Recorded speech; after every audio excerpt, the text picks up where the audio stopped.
Orengo, você é do Sul. O que é Mumu?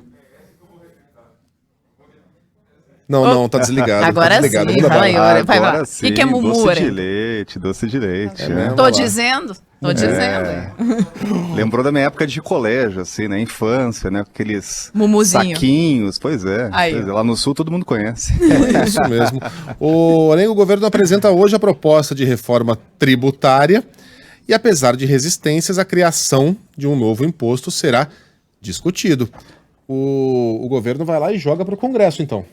É isso aí. E a saída, Megali, a estratégia política é a seguinte, né? Antes de apresentar formalmente a proposta, reúne os líderes partidários, líderes de bancada, tenta fechar um acordo prévio para melhorar o clima e aí abrir caminho lá no Congresso Nacional. O problema é o seguinte, há muita resistência lá no Senado, na Câmara, o presidente da Câmara é contra, faz campanha contra aí um novo imposto, que foi chamado, e está sendo chamado aqui no Congresso de nova CPMF, um imposto sobre transação digital. O governo diz que é uma redistribuição tributária, é uma nova incidência, é um imposto alternativo e diz que não vai aumentar a carga, vai ser uma substituição. Agora, para ganhar terreno no Congresso, tem essa estratégia, né? Reúne os líderes antes e essa é uma nova estratégia política adotada pelo líder Ricardo Barros, né? Ele entrou com esse objetivo, né, tentar melhorar o clima, então está apresentando antes para os caciques partidários e aí depois vai ser discutido formalmente lá no Congresso Nacional, né? A justificativa do governo é a seguinte, olha, para aumentar lá a desoneração da folha de pagamento para todas as empresas, para quem ganha até um salário mínimo, deixar o trabalhador mais barato para as empresas, aí é necessária a criação de um novo imposto, né? Então essa é uma justificativa. A outra é a seguinte, tem que encontrar espaço no orçamento para atender lá milhões de brasileiros que vão deixar de receber o auxílio emergencial. O auxílio emergencial deixa de valer no fim do ano e aí tem que encontrar uma saída, que se fala já na criação de um novo programa que vai substituir o Bolsa Família, chamado agora de Renda Cidadão, né? Então, ou Renda Cidadã. Esse programa que está substituindo aquele outro, Renda Brasil. O presidente tinha descartado aquele nome em função de repercussões negativas, até em relação a estudos do Ministério da Economia, como congelamento de salário de aposentados. Isso foi deixado de lado. Agora o objetivo é encontrar um espaço alternativo no orçamento para atender essas pessoas. Vai ser uma grande batalha no Congresso Nacional, né? Quando se fala em novo imposto, mesmo com justificativa que de substituição tributária, ou aumentar lá a política de desoneração, é difícil passar no Congresso. A gente já viu em outros governos, né? Mas tem que formalizar agora a proposta e logo mais às 11 tem a reunião dos parlamentares com o governo para receber essa proposta. Agora, Megali, é importante o seguinte também, né? Separar ali essas discussões, né? Uma lógica é a desoneração global, que o governo está tentando avançar no Congresso, né, ou convencer parlamentares. A outra é a desoneração que já existe para 17 setores, empresas de segmentos importantes que mais empregam no Brasil. Essa é uma política que existe desde 2011 e o Congresso Nacional aprovou a prorrogação. E aí o presidente vetou. Esse veto finalmente deve ir para a pauta. Quarta-feira tem sessão marcada, sessão de Congresso. E aí o presidente do Senado, que é o presidente do Congresso, Davi Alcolumbre, já está dizendo, olha, essa desoneração vai cair. O sentimento já está consolidado no Congresso Nacional. Então, finalmente, a gente deve ver na quarta-feira a votação e a derrubada aí do veto presidencial, né? E há uma pressão muito grande de empresários, de segmentos, associações, pelo seguinte, as empresas estão fechando os planejamentos do ano que vem e precisam saber quanto vai custar a cada trabalhador, né? Se realmente a desoneração não seguir, se o veto for mantido, o que é muito improvável hoje, a consequência seria trágica e seria a demissão de milhares até milhões de trabalhadores, né? Então a gente deve ver na quarta-feira finalmente um ponto final aí nessa novela, a desoneração deve continuar, o veto deve cair. Agora, será que isso de fato vai acontecer, Orengo? Porque a tentativa do governo até aqui era de atrelar uma coisa a outra, ou seja, com a reforma tributária, oferecer uma ampla desoneração, né, para até mais de 17 setores, e nessa negociação fazer com que esse veto fosse mantido. Até por isso, esse era um dos motivos pelos quais o próprio presidente do Senado, Davi Alcolumbre, vinha postergando. Não falava abertamente sobre isso, mas a gente sabe que era isso que justificava empurrar essa sessão. Então, ela deve acontecer mesmo com essa reforma tributária prevendo ampliação da desoneração para mais setores? É bom essa ressalva, Sheila, porque é claro que todo mundo fica com o pé atrás depois de diversos adiamentos, né? O que estão fazendo na prática é empurrar com a barriga.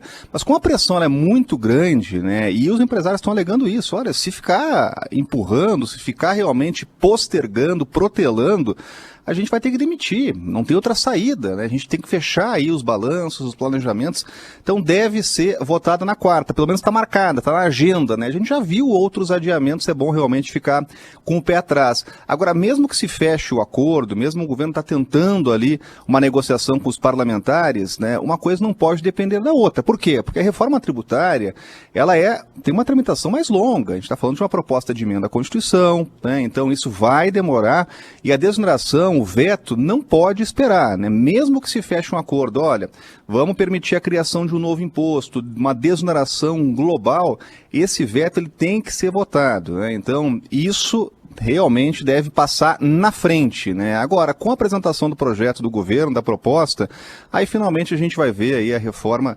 tramitando, caminhando, né? Só para lembrar que já tem um calendário apresentado, nesta semana a gente deve ter um relatório da Comissão da Reforma Tributária, e no dia 7, aí sim a votação, a primeira votação na Comissão Especial da Reforma.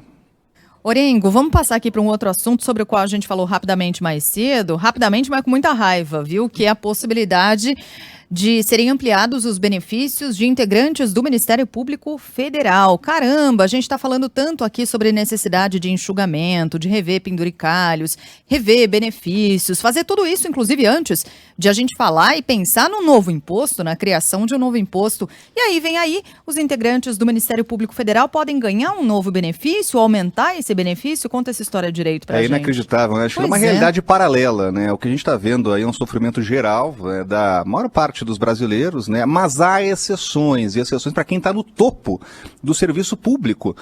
E aí, por isso que existe uma pressão muito grande para não atacar só o lado da arrecadação, né? Na discussão de uma reforma de Estado, numa reforma estrutural, até numa reforma tributária, mas atacar também o lado da despesa, porque a despesa continua subindo, mesmo em um momento de crise, mesmo em um momento de déficit fiscal, né? E aí muita gente pergunta, mas vem cá, e aquela história do congelamento? A promessa era congelar salários de servidores, já que servidores e funcionários públicos têm a estabilidade, a cota de contribuição seria o congelamento do reajuste salarial, o congelamento dos salários, para evitar reajuste até o fim do ano que vem. Só que aí tem os dribles, né? Tem o jeitinho, tem a brecha aberta, que está sendo utilizada. E agora a gente está vendo no Ministério Público uma lógica para tentar se associar ao que aconteceu já no judiciário, entre os magistrados, juízes, que ganharam 1/3 de complementação salarial, de reajuste mesmo, por acúmulo de função. A explicação é a seguinte, olha, o servidor, o juiz que está lá numa comarca vai ter que trabalhar em outra, assumir outras funções, engloba outro tipo de trabalho e está ganhando um benefício de 1/3 a mais no salário.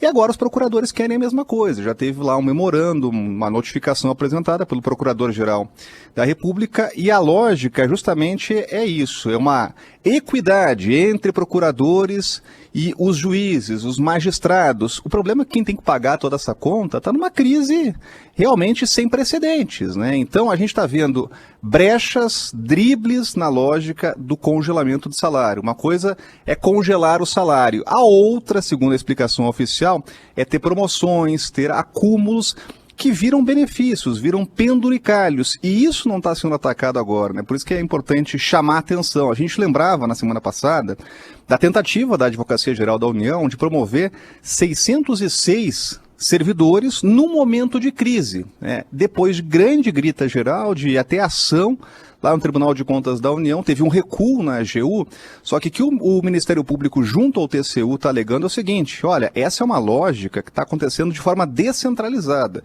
Na maioria dos órgãos públicos, há previsão de promoção por tempo de carreira, ou seja, reajuste salarial mesmo no momento de crise, né? Então é importante ficar com tudo isso no radar, porque é realmente o momento de apertar o cinto, só que estão tentando ainda brechas para reajustar salários. Já falamos sobre o assunto mais cedo, vamos preservar o fígado agora.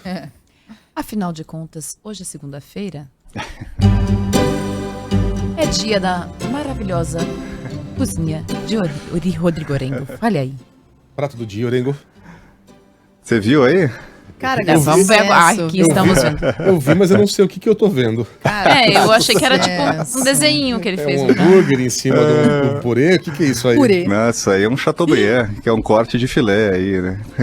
Chateaubriand. Não, gente, pra quem não tá no YouTube, E o que corre que é o lá. purê? Corre que dá tempo, viu? Na verdade é um aligô, viu? É um aligô. Que aliás eu recomendo. que é um O aligô? que é aligô? É um purê, mas depois tem um acabamento lá com 2 queijos, né? Que é gruyère e Minas Padrão, ou mussarela.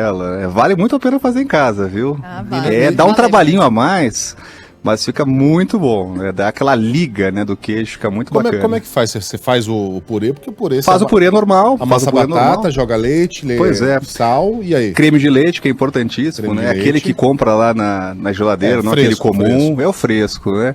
E aí no final tem o acabamento com os 2 queijos, né? Vai botando aos poucos ali o queijo ralado gruyère, também mussarela, até dar aquela liga, né? Então vale muito a pena aí, né? Quem não conhece, tente em casa aí o aligô, E- que é muito bom. O verdinho ali em cima da carne é o cheiro verde. Mesmo você botou o quê ali? Não, é uma Crosta de crosta, é uma ervas. crosta de ervas, né? E tem 5 ervas aí. Quantas? 5? Tem 5 ervas. Esse prato é bom pra quem tem aquelas hortas em casa, né? Quem cultiva alecrim, salsinha. Tá na moda, né? Ô, Legal. Orengo, tem a erva natural que não pode me prejudicar aí, ô? Não, nada. 5 zero, ervas. zero. Enquadrou sobre 5, né? Não sabia nem que tinha tantas. Tudo legal, tudo lícito. Ele trouxe do Uruguai. Aligô. Sobremesa, pão com mumu. Gente, tem redução de vinho ali. Isso é bacana. Espetáculo, hein? Reduzido fico eu depois de cozinhar um estrogonofe, né? Comendo pelas beiradas ali, ver o aligô do Orengo. Parabéns, Orengo, conseguiu de novo. Beijo pra você, boa semana. Valeu, até amanhã. boa semana, Parabéns, até mais. Orengo. Até Um mais. beijo, Orengo. Tchau, Beijo. tchau.